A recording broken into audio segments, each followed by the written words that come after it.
Սիրելի հայրենակիցներ, սիրելի երևանցիներ, խոսքս ձեզ եմ ուղղում։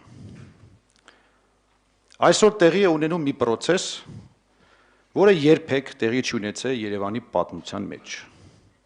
Սա առաջին դեպքն է, երբ Երևանի քաղաքապետին անվստահություն են հայտնում։ Եվ կարծես թե այսպիսի բան անելու համար նախաձեռնողները պետք է շատ ծանրակշիռ փաստարկներ ունենային ընդդեմ քաղաքապետի։ Օրինակ, բյուջեի խոշոր չափի գումարների հափշտակում կամ ինչ-որ այլ աշխատանքային կամ կենցաղային զարհուրելի հանցանք։ Բայց ինչպես իրիկներից հասկացանք, այդպիսիները չկան։ Ներկայացվող հիմնական պատճառը լրիվ այլ է։ Ինչպես նախաձեռնող խումբն է ասում, քանի որ ես դուրս եմ եկել ՔՊ կուսակցությունից, ապա պետք է լքեմ նաև այս պաշտոնը։ Եկեք հասկանանք, արդյոք դա այդպես է թե ոչ։ 2018 թվականին Հայաստանի ժողովուրդը հեղափոխություն իրականացրեց, որին մենք բոլորս մասնակից ենք եղել եւ ամեն մեկս մեր լուման ենք ներդրել այդ կարևոր գործում։ Հեղափոխության հաղթանակից հետո առաջին ընտրությունները Երևանի ավականու ընտրություններն էին, որտեղ մենք որպես հեղափոխական թիմ խնդիր ունեինք ջախջախիչ հաղթանակ տանել եւ թղթի վրա հստակ ամրագրել ժողովրդի կամքը, ինչն էլ իր հերթին թույլ կտար գնալ ազգային ժողովի արտահերտ ընտրություններին եւ ամրագրել այդ հաղթանակը արդեն համապետական մասշտաբով։ Այդ նպատակով ստեղծվեց հեղափոխական Իմ քայլը դաշինքը, որի մաս կազմեցին քաղաքացիական պայմանագիր կուսակցությունը, առաքելություն կուսակցությունը եւ մի շարք այլ կուսակցությունների անդամներ կամ անկուսակցական ակտիվ քաղաքացիներ։ Ավելորդ չէ հիշեցնել, որ ավականու կազմում Իմ քայլը դաշինքով ընտրված առաջին 57 հոգուց ուշադրություն։ Միայն 27-ն էին այդ պահին քաղաքացիական պայմանագիր կուսակցության անդամ։ Այսինքն ֆրակցիայի մեծ մասը 30 ավականու անդամ անկուսակցականներ էին կամ այլ կուսակցությունների անդամներ։ Սա կարծում եմ շատ հատկանշական տվյալ է, որը արտացոլում է մեր հեղափոխական թիմի իրական պալիտրը։ Ընտրությունների արդյունքում մենք ունեցանք շատ համոզիչ հաղթանակ, հավաքելով ձայների մոտ 82%-ը։ Կրկնում եմ, ժողովուրդը իր ձայնը չտվեց որևէ կուսակցության։ Ժողովուրդը իր ձայնը տվեց Իմ քայլը դաշինքին։ Իր ձայնը տվեց հեղափոխությանը, հեղափոխական թիմին, հեղափոխության լիդեր Նիկոլ Փաշինյանին, քաղաքապետի թեկնածու Հայկ Մարությանին, թիմում ընդգրկված հայտնի եւ հարգված մարդկանց, օրինակ հայտնի երգիչ Արթուր Իսպիրանին, հայտնի բլոգեր Իզաբելա Աբգարյանին, հայտնի ճարտարապետ Արսեն Կարապետյանին եւ շատ այլ մարդկանց, որոնք տարիներ շարունակ իրենց նվիրել էին Հայաստանում հեղափոխության հաղթանակի գործին։ Այստեղ շատ կարևոր նրբություն կա։ Հեղափոխական թիմը չգնաց ընտրությունների քաղաքացիական պայմանագիր կուսակցության դրոշի ներքո։ Ոչ միայն նրա համար, որ հեղափոխությունը արեց ամբողջ ժողովուրդը, այլ ոչ թե ինչ-որ կուսակցություն, այլ նաև նրա համար, որ ուղղակի քաղաքացիական պայմանագիր անունը այդ ժամանակ լայն զանգվածներին գրեթե ծանոթ չէր։ Այսպիսով եկեք արձանագրենք, որ 2018 թվականի Երևանի քաղաքապետի ընտրությունների ժամանակ, եթե անձերին մի կողմ դնենք, ժողովուրդը ընտրեց Իմ քայլը հեղափոխական դաշինքը։ Այսօր այս process-ը նախաձեռնող խումբը որպես անվստահության հիմք ասում է, որ քանի որ ես դուրս եմ եկել քաղաքացիական պայմանագիր կուսակցությունից եւ շեշտում եմ, դուրս եմ եկել Իմ քայլը դաշինքից, ապա չեմ կարող լինել քաղաքապետ։ Սիրելի հայրենակիցներ, պաշտոնապես ասում եմ, ես դուրս եմ եկել ՔՊ կուսակցությունից, բայց դուրս չեմ եկել Իմ քայլը դաշինքից։ Շարունակում եմ մնալ Իմ քայլը ֆրակցիայի անդամ եւ նախաձեռնող խմբի այս պնդումը ուղղակի կեղծիք է։ Իդեպ, իրենց փաստարկներում հիշատակելով քաղաքացիական պայմանագիր կուսակցության անունը, այս մարդիկ փորձում են սեփականաշնորհել հեղափոխությունը։ Փորձում են ՔՊ կուսակցությունը դարձնել հեղափոխական արժեքների միակ կրողն ու ժառանգորդը։ Սա անընդունելի է ինձ համար եւ ինձ նման հազարավոր մարդկանց համար, որոնք կուսակցական չեն եւ հեղափոխություն են արել ուղղակի ավելի լավ Հայաստանի երազանքով։ Ասեմ ավելին, ԿՊԱ-ականները ավելի առաջ են գնացել։ Նրանք վերջերս արդեն առաջ են տանում այն թեզը, որ ով ԿՊԻ-ից չէ, դեմ է հեղափոխությանը, ով ԿՊԻ-ից չէ, սատարում է հակահեղափոխական ուժերին։ Սա նույնպես անընդունելի է եւ վիրավորական այն քաղաքացիների համար, որոնք կուսակցության անդամ չեն։ Հետևաբար, ո՞րն է անվստահության հիմքը։ Այս օրերին նախաձեռնության հեղինակները եւ նրանց կուսակցական ընկերները ասում են նաեւ, թե Հայկ Մարությանը, այսինքն ես, շեղվել եմ հեղափոխական արժեքներից։ Հիմա տեսնենք, թե ով է իրականում շեղվել հեղափոխական արժեքներից։ 2018-ի արտահերթ ընտրություններից հետո սկսեցինք աշխատել։ Եվ հանկարծ մի օր իմացանք, որ կառավարության հեղափոխական անդամները գաղտնի որոշմամբ կտրուկ բարձրացրել են իրենց աշխատավարձերը։ Օրինակ նախարարները 1.5 միլիոն դրամ են ստանում։ Խոսքը մաքուր գումարի մասին է, հարկերը հանած։ Փոխնախարարները 1 միլիոն դրամ են ստանում եւ այսպես շարունակ։ Գաղտնի որոշմամբ։ Հեղափոխական նախարարները։ Շեշտում եմ, ես չեմ խոսում պետական համակարգի այսպես կոչված տեխնոկրատ անդամների մասին, որոնք անկախ ամեն ինչից պրոֆեսիոնալ են եւ իրենց աշխատանքի համար պետք է գնահատվեն։ Ես խոսում եմ գաղափարական հեղափոխականների մասին, հեղափոխությանը մասնակցած եւ հեղափոխության շնորհիվ պաշտոն ստացած մարդկանց մասին։ Ես կարծում եմ, թե հեղափոխականի գերնպատակը պետք է լինի բարելավել ուրիշների կյանքը, բայց իրականության մեջ նրանք եկան ու անմիջապես սկսեցին բարելավել իրենց կյանքը։ Այն դեպքում, երբ երկրում բնակչության աղքատության ցուցանիշը շարունակում էր տատանվել 30%-ի սահմաններում։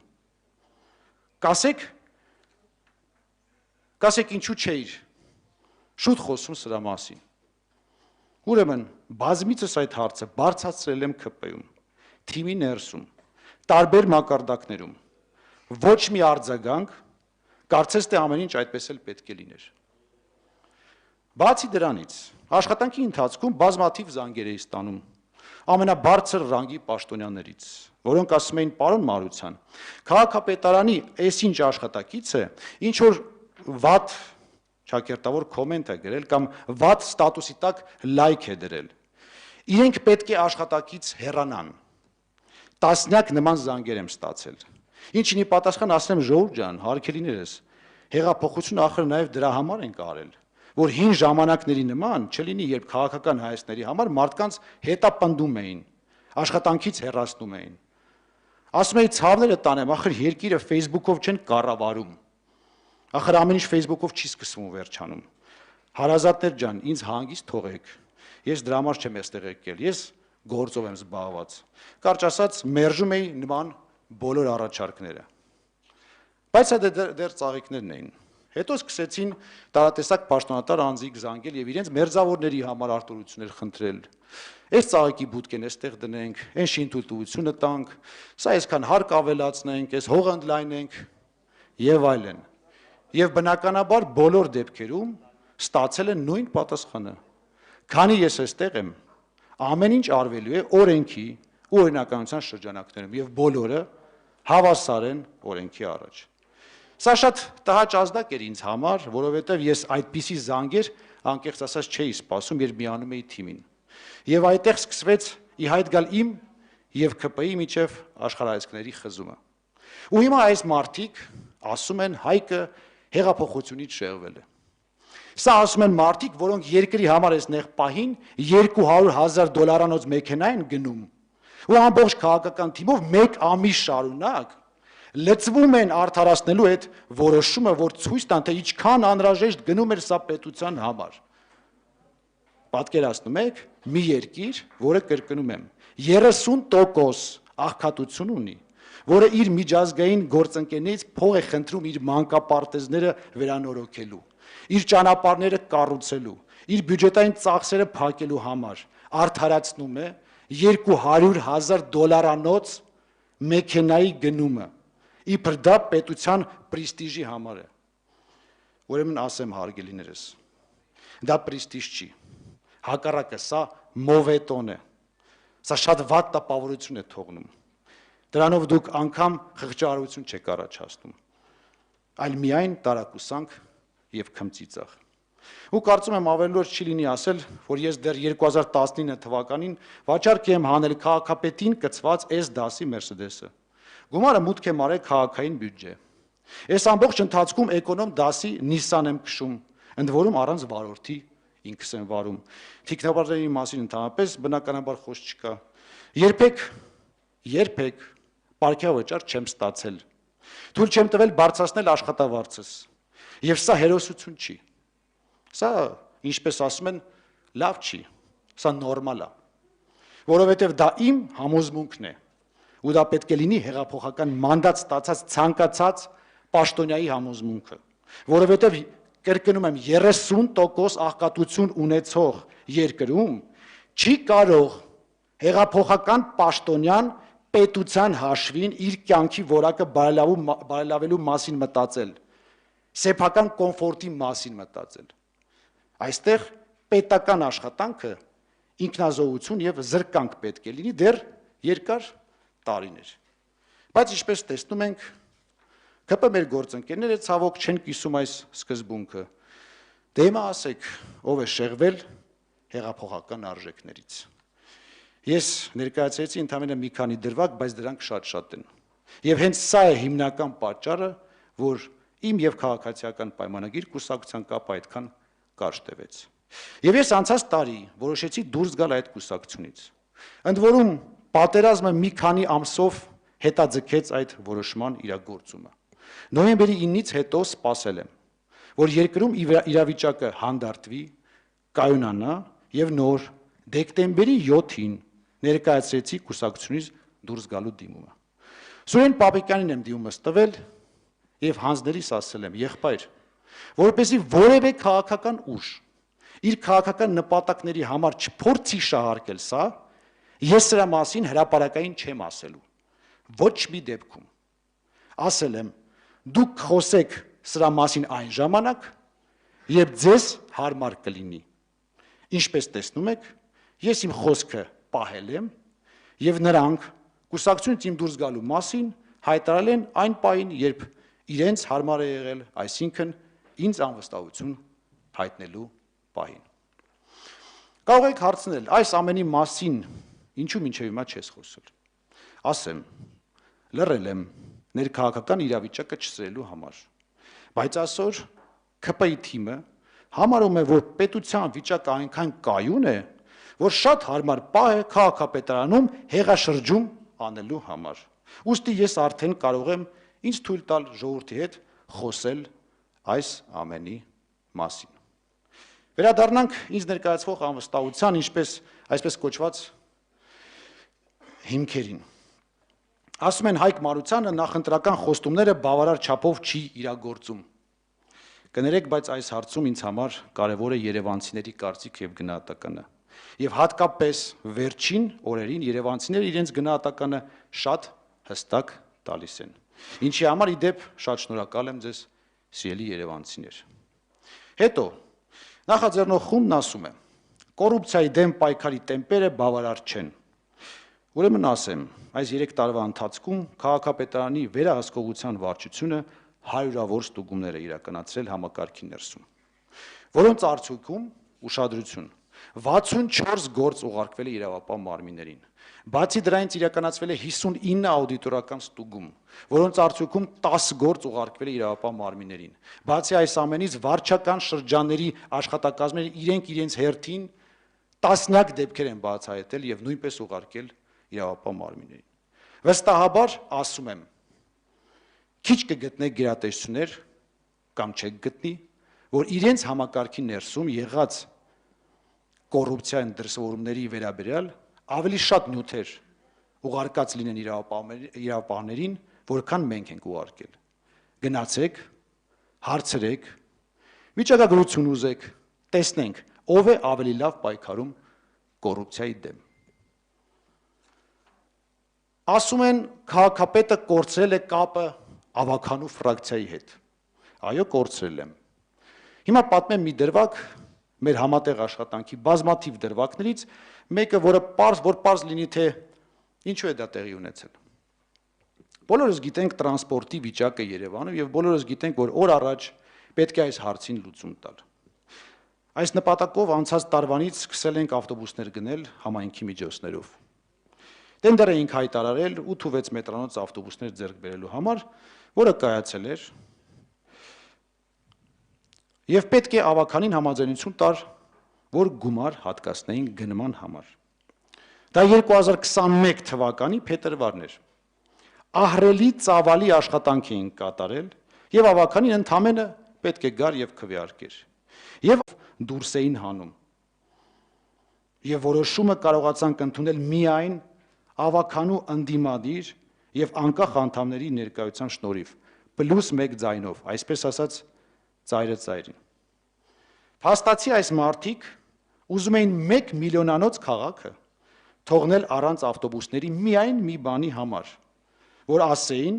որ Հայկ Մարությանը չի կարողանում կատարել իր նախընտրական խոստումները։ Այսինքն նեղ խմբակային շահը վեր են դասում մի ամբողջ համայնքի շահից։ Ու թող հեքիաթներ չպատմեն, թե իբր կառավարությունը ուզում է ավելի լավ ավտոբուսներ բերել։ Բերող էիք, բերեիք։ Մենք 850 ավտոբուսի կարիք ունենք։ 211-ի գնումն էինք անում այդ պահին։ Մնացածն էլ դուք բերեիք։ 3 տարի ժամանակ ունեիք։ Բերեիք։ Այսօր բերեք։ Վաղը բերեք։ Մի բան բերեք։ Այսքանից հետո խնդրում եմ ասեք, ինչ հարաբերություններ ես պետք է ունենամ ավականու այս ֆրակցիայի հետ։ Իսկ հիմա խոսենք այն մասին, թե ինչ ցածր մեթոդներով են այս մարդիկ իրականացնում իմպիչմենտի գործընթացը։ Սկզբից մամուլով ակնհայտ սուտ լուրեր տարածեցին, թե իբր հանդիպել եմ ինչ-որ նախկին պաշտոնյաների հետ, ինչ-որ բաներ են պայմանավորվել, մանիպուլացնում են, թե ինչ-որ նախկին պաշտոնյաների տներ եմ օրինականացրել, բայց չգիտես ինչու չեն նշում, որ դա օրինականացվել է կառավարության 912N որոշման հիման վրա, որի դեմ մենք 3 տարի է պայքարում ենք, բայց կառավարությունը այդ որոշումը համառորեն թողնում է ուժի մեջ, որ այդ նույն որոշմամբ օրինականացվում են նաև իշխանության ներկայացուցիչների ինքնակամ կառույցները, որովհետև մենք ստիպված ենք շարժվել կառավարության որոշումներով, դա օրենք է, այլ տարբերակ չկա։ Այնուհետև դեզինֆորմացիայից ու մանիպուլյացիայից հետո սկսեցին գործի դնել շանտաժի գործիքները, ինչպես արդեն լսեցիք եւ վստահ եմ, որ նաև տեղեկացել եք համացանցերից, ավականու մի շարք անդամներին ստիպելով ստորագրել իմ անվստահության որոշման տակ։ Բառացի մեկին սպառնում էին աշխատանքից հանել, մյուսին ասում էին փողիցդ կկտրենք եւ այլն եւ այլն եւ այլն։ Հին ու բարի մեթոդներով։ Կարճ ասած, ես այս ամբողջ process-ը համարում եմ անարգանք ժողովրդավարության հանդեպ եւ անարգանք Երևանցու քվեի հանդեպ։ Կարծում եմ, որ դուք ձեր սկսածը միևնույն է ավարտին եք հասցնելու, ուստի քանի դեռ քաղաքապետ եմ, խնդրում եմ քաղաքի բոլոր ծառայությունների ղեկավարներին ձեր ծառայությունը իրականացնել մաքսիմալ պատասխանատվությամբ, բարձր կարգապահությամբ, բազմապատկված նվիրումով։ Դուք պարտավոր եք ապահովել երևանցիների անվտանգությունը եւ կոմֆորտը։ Շնորհակալություն եմ հայտնում մեր աշխատակազմի բոլոր անդամներին համատեղ աշխատանքի համար։ Շնորհակալություն իմ թիմի անդամներին։ Եվ ամենակարևորը, շնորհակալություն ձեզ, սիրելի երևանցիներ, ձեր վստահության համար։ Կներեք, եթե ինչ-որ մի բան չհասցրեցի անել։ Շնորհակալ եմ եւ Աստված ձեզ եւ մեզ բոլորիս պահապան։ Շնորհակալություն։